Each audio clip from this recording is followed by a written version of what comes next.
Bom dia, boa noite, Shavua Tov, uma boa semana, Shabbat Shalom, Mashiach Now, que a redenção completa, verdadeira, seja logo, já, agora, nesse minuto, para o mundo inteiro. A pergunta da semana é: devemos querer o máximo? É muito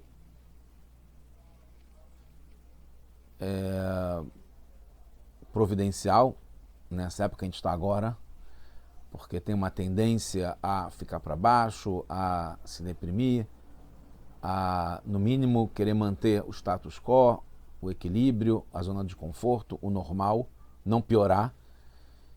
E vem essa mensagem que a gente não escolhe, né, que é definido num projeto mundial sobre as mensagens do Rebbe de Lubavitch, que é a luz principal, o farol no meio desse mar turbulento e da escuridão, do exílio e de todos os sofrimentos e dores que a gente passa e já passou. Devemos querer o máximo, sim. Devemos querer chegar lá em cima, não se contentar com pouco. Projeto Likutei Sihot, esse é o volume 15, é a Sihá de Vayera, que é a Parashá da semana, que Deus aparece para Abraão, e está ligado com o dia Raf Mar Heshvan, que é o dia do nascimento do Rebbe Rashab, que a gente vai falar mais aqui. Então a resposta é sim, não devemos nos contentar com pouco, devemos querer o máximo, sim. A gente vê isso com base nessa sirá, nesse discurso, nessa história. Então, como eu falei, o dia 20 de Mar Heshvan é o dia que é o aniversário do Rebbe Rashab. O Rebbe Rashab é o quinto Rebbe de Chabad, de Lubavitch. O nosso agora é o sétimo. O Rebbe Rashab, Rebbe Shalom Dovber, né? Shalom está ligado com paz, com completo. Quando ele tinha 4 ou 5 anos, quem conta essa história é o Rebbe anterior, filho dele, né? Sogro do nosso Rebbe. Quando o Rebbe Rashab tinha 4 ou 5 anos, era uma criança, no Shabbat Pareshat Vayera, que é o Shabbat dessa semana, ele entrou na sala do seu avô Tzemach Tzedek para receber uma bênção para o seu aniversário. O dia 20 de Mar Heshvan sempre cai nessa época de Parashat Vayera, como esse ano também, e ele foi receber no dia 20 de Mar Heshvan a bênção do seu avô, Tzemach Tzedek, o terceiro Rebbe de Lubavitch, chamado Rabbi Menachem Mendel, como o nosso Rebbe. Quando ele estava no quarto do Tzemach Tzedek, do seu avô, ele explodiu no choro e perguntou: por que Hashem apareceu para Avraham Avinu, como está nessa paraxá que a gente falou? Deus aparece para Avraham Avinu depois que ele fez o Brit Milá, e não aparece para ele, o Rebbe Rashab, uma criança, Shalom, de 4 ou 5 anos. O Tzemach Tzedek respondeu que Avraham tinha 99 anos quando ele fez o Brit Milá, e decidiu que precisava fazer o Brit Milá em si mesmo, que ele fez em si mesmo, não tinha outra pessoa fazer por ele. E então, conclusão do Tzemach Tzedek, que ele fez merecer a revelação de Hashem para ele. O Rebbe anterior que conta essa história e nos traz essa história e divulga essa história, e óbvio que o Rebbe divulga essa história em nome do Rebbe anterior, explica que, primeiro, histórias de tzadikim, de justos, histórias de nossos Rebbes e de líderes em Israel, nos ensinam como nos comportar. Então não é uma história à toa. Se chegou até a gente, ainda mais sendo uma história do Rebbe Rashab, então a gente deve aprender como fazer a partir dessa história. Segundo ponto, não é só para mostrar a grandeza do Rebbe Rashab. Como é que pode uma criança, apenas 4 anos, querer ver Hashem e chorar fisicamente, com lágrimas, soluços, porque ele não via Hashem de uma forma clara, como apareceu para Abraão. Em terceiro ponto, que é uma orientação geral, não só para quem tem 4 anos, isso, tanto fisicamente, 4, 5 anos uma criança, como espiritualmente, alguém que não tem o conhecimento, o entendimento, a apreensão da importância da conexão com Deus, relação com Deus, etc. Uma pessoa pode ter 60 anos, por exemplo, e ser uma criança de 4 anos em relação a isso. Então, é uma orientação geral, não só para uma criança de 4 anos, nem que tenha 4 anos, ou que seja imatura, mesmo sendo mais velha. Surge algumas perguntas, né? Uma principal: como comparar o Rebbe Rashab com toda criança?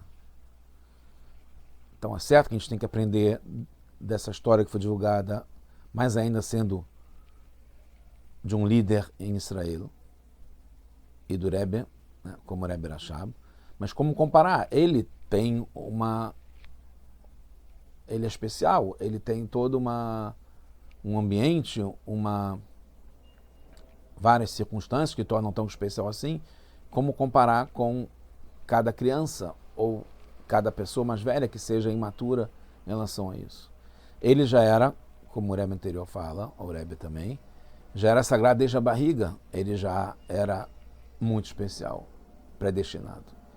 E outra coisa, mesmo pequeno, já se sabia, né, tinham vários sinais de quanto que ele seria grande, ele sabia também, ele tinha essa consciência. Então, não era só uma criança especial como o Rebbe de 4 anos, já era todo o potencial que seria realizado depois, como foi de fato. E o que é explicado na Guemará, que no Talmud, que um bom fruto já se conhece quando ele ainda está brotando. Então já tinha todas as condições especiais de Rebbe Rashab. Como compará-lo, sendo uma criança especial, única, com outras que podem falar, mas eu não sou que nem ele, eu não tenho como ter essa conexão especial, não tem como querer o máximo que a gente falou. Dá para entender como o Rebbe Rashab, que é o máximo, ele tem condições para isso, mas a gente, quem somos nós? Tanto idade quanto imaturidade. O Rebbe traz que existem assuntos na educação, isso está ligado com a lei, que são relacionados a uma idade específica. Então, por exemplo, antes dos 6 anos, não deve ser aceita para estudar a Torá uma criança, porque ela não tem condições ainda, antes dos 6 anos, de receber sobre si a aceitação própria do jugo da Torá, do que quer dizer a Torá. Ela não tem essa consciência, então não deve fazer isso antes. Embora isso também dependa da criança, algumas crianças até mais tarde do que 6 anos, com 7 anos. Então, nesse ponto de vista, tu está jogando um pouquinho mais de pimenta na história, que o Rebbe Rashab tinha 4 anos, está menos do que 6 anos. E, por outro lado, está demonstrando dele uma ligação especial com a Torá. O Rebbe explica que depois da entrega da Torá, por que tem essas definições de medida? Por que 6 anos e não 2 anos, ou qualquer idade, ou a partir de 10 anos? Por que tem essa definição de um limite? Então, o Rebbe explica que depois da entrega da Torá, Deus definiu as regras e medidas, um envelopamento, uma estrutura pelas quais desce o fluxo divino aqui embaixo, porque o fluxo divino é muito acima, desproporcional com qualquer coisa aqui nesse mundo. Mas depois, na entrega da Torá, Deus definiu o Shabat é nesse dia da semana, o Tefilin é com tiras de couro, é só para homens, se coloca durante o dia, não de noite. A mezuzá fica no umbral da porta, qual é a altura. Em relação ao mundo inteiro, tem que ter justiça, não pode roubar, o que quer dizer roubar, etc, etc. Então você vê um fluxo divino, como desceria para o mundo. O Rebbe Rashab, com a idade de 4, 5 anos, ainda não tinha chegado à medida definida por Hashem para esse nível de conexão. Então isso é a conclusão que o Rebbe traz. Por que fala que é 4 a 5 anos e não é depois de 6 anos? Porque claramente, assim como o Rebbe Rashab não estava na idade própria para ter esse tipo de conexão, de acordo com o fluxo que Hashem definiu, de acordo com as regras e medidas que Hashem definiu para ter o fluxo que vem de cima para baixo. Então quer dizer que nenhuma outra criança também estava nesse nível. Então, se a gente aprende essa história, é mais uma prova que vale para toda criança e para toda pessoa no final das contas. Porque o exemplo que tem nessa história do Rebbe Rashab também não estava enquadrado dentro das definições, das medidas, das regras que Hashem definiu para trazer o fluxo divino do máximo que a gente pode querer para esse mundo. Então vale para todo mundo, abriu as portas para todo mundo. Mesmo sem ser um líder ou alguém como ele, que ele também não estava nesse nível, mesmo sendo um líder, assim como nenhum de nós. Tem uma outra coisa importante, tem uma inovação nessa história. O Rambam Maimonides diz que devemos ensinar as crianças de modo que elas tomem gosto pelo que estão aprendendo. Por isso que tem o costume, né, racídico de, quando vai começar aos 3 anos de idade, a ensinar alguma coisa de Torá para que a criança que vai entrar no Heder, depois do corte do cabelo, que tenha mel ou chocolate nas letras do que ele vai estudar, para ele ter esse gosto bom do que. Por isso que se dá bala e doce para as crianças na sinagoga, por isso que tem estímulos mesmo financeiros para a criança estudar, para o jovem mesmo estudar, porque tem que associar o estudo com uma coisa boa. Isso vale para tudo. Por isso que essa história com o Rebbe Rashab mostra num extremo isso, de querer chegar até o máximo de uma forma física, material, até o ponto que a criança chore como o Rebbe Rashab, mesmo antes dos 6 anos. Chore porque Deus não apareceu para ela. Que ela sinta, assim como quando ela come um doce, uma bala, um chocolate, o mel, ela sente a doçura, a gostosura que tem no mel e no doce e na Torá que está associada com isso. A gente deve, em qualquer momento, querer o máximo e sentir isso de uma forma de conseguir o paladar, o olfato, a sensação, até o ponto de ter o choro, que é um choro físico. Então, até essa história, não tínhamos como saber até que ponto ir na educação para que as crianças tenham essa relação com Deus. Até o choro, fisicamente, assim quando ela come e toma gosto pelo que ela está estudando, com um bolo, um doce, uma bala. Aqui definiu o parâmetro, o novo paradigma. Cada um de nós, não é específico para Avraham também, porque essa história foi contada em relação a Rebbe Rashab, e o exemplo é Avraham. Também não é específico para quem está fazendo um Brit Milá, também não é específico para quem tem 99 anos. Todos nós, cada um de nós, deve querer que Deus apareça para nós, agora, já. E cure o mundo, e transforme o mundo, e traga Mashiach, traga redenção. Depois que o Rebbe Rashab abriu a torneira, ficou mais fácil para todos nós. Ele foi um exemplo disso, mesmo com 4, 5 anos. Precisamos decidir tirar a pele do mundo, que está ligado com o Brit Milá. O Brit Milá não é só o Brit Milá físico da circuncisão, é tirar uma pele que encobre a santidade, encobre o que é bom, que oculta a divindade, do que é usado para o sagrado e não para o contrário, para prazer próprio ou para alguma outra coisa. Então, no mundo tem uma pele, em cada um de nós tem essa pele que oculta a divindade e dá valor para o que acontece no mundo de uma forma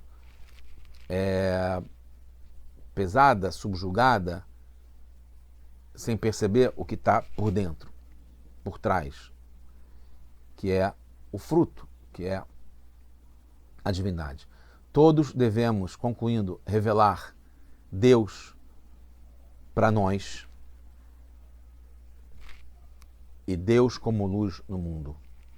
Tirar a proteção, a capa, a escuridão, a maldade, a casca que impede o fruto, Hashem, a divindade, a luz, de transparecer no mundo. Para concluir, o Rebbe traz uma história conhecida, muito interessante, com vários aprendizados, que o Rebbe Rashab, quando ele era uma criança, ele tinha 4 anos, talvez provavelmente mais cedo ainda que essa história do choro, quando ele entrou no quarto, na sala do seu avô. Então, o Rebbe Rashab tinha 4 anos. Aconteceu que a mãe dele tinha encomendado um vestido para um alfaiate. O alfaiate foi entregar o vestido pronto. E o Rebbe Rashab percebeu que tinha um pedaço de pano que sobrou do tecido, e como regra, acho que vale até hoje, que quando se devolve, quando se entrega o vestido pronto para o cliente, também o que sobrou, né? Ainda mais naquela época que os tecidos valiam mais, eram mais sofisticados, tinham um valor, mesmo pedaços pequenos. Reb Rashab percebeu que ainda tinha lá e apontou que estava com mas de uma forma inocente. Estava claro que não tinha sido guardado e escondido de propósito. E depois, e aí o alfaiate percebeu, devolveu para a mãe, né, para a cliente. Depois a mãe o repreendeu. E aí o Reb Rashab caiu no choro também, muito no choro. Que ele entendeu a vergonha que ele tinha causado ao alfaiate. E ele queria saber como consertar isso. E ele foi falar com o avô, que não tinha sabido sobre essa história. O avô, de novo, de Tzemach Tzedek. Mas ele não contou todos os detalhes da história. Ele omitiu, por exemplo, o nome do alfaiate, que era um alfaiate. A mãe depois perguntou para ele por que ele não contou outros detalhes. Aí ele falou que ele não queria falar mal do alfaiate. Já basta ele ter causado essa vergonha nele, ainda mais falar mal. Aí a questão é o seguinte, então você vê uma nobreza no Reb Rashab, mas não até o ponto que a gente pode entender que é muito mais do que isso. E é até o ponto que o máximo que a gente pode querer para a gente, para cada criança, para cada um de nós. O Reb Rashab não ia estar fazendo alguma coisa errada ao falar, contar a história que aconteceu, porque o alfaiate tinha feito isso sem querer, então não estava revelando alguma coisa ruim que ele fez, foi sem querer. Ele não estava em público, então ele não envergonha em público. Talvez ele não tenha se sentido tão envergonhado, porque ele sabia que não tinha roubado, Deus me livre, e foi sem querer. E tanto é que ele devolveu imediatamente. Ele não foi em público, então não foi aquela sensação de estar na frente de outras pessoas. Mas a questão é que o Reb Rashab não estava se importando tanto quanto com o castigo que ele receberia por ter feito uma coisa errada com o alfaiate, falar alguma coisa ruim sobre ele, mas pelo que aconteceu. Esse nível de ligação, de perceber que tem alguma coisa que não está bem, pela essência que tem alguma coisa errada, ele chorou sobre isso e ele não queria piorar a situação. Podemos todos chegar nesse nível. O Rebbe diz que a gente, como o exército de Hashem, Tzivot Hashem, o exército de Deus, como eu vi um vídeo, né, que a gente está hoje em guerra, tem um exército que está cantando para poder fazer o bem e acabar com o mal. Então nós todos, como exército de Hashem, nesse caso é mais específico para as crianças, mas não só crianças, idosos, filhos e filhas, vamos marchar, vamos sair do exílio por meio do Mashiach, Tzidkeinu, justo Mashiach, que seja agora já a redenção completa, imediata, chegando nesse nível máximo, com Mashiach, com a redenção, para todos nós, só boas notícias, já agora. Tudo de bom.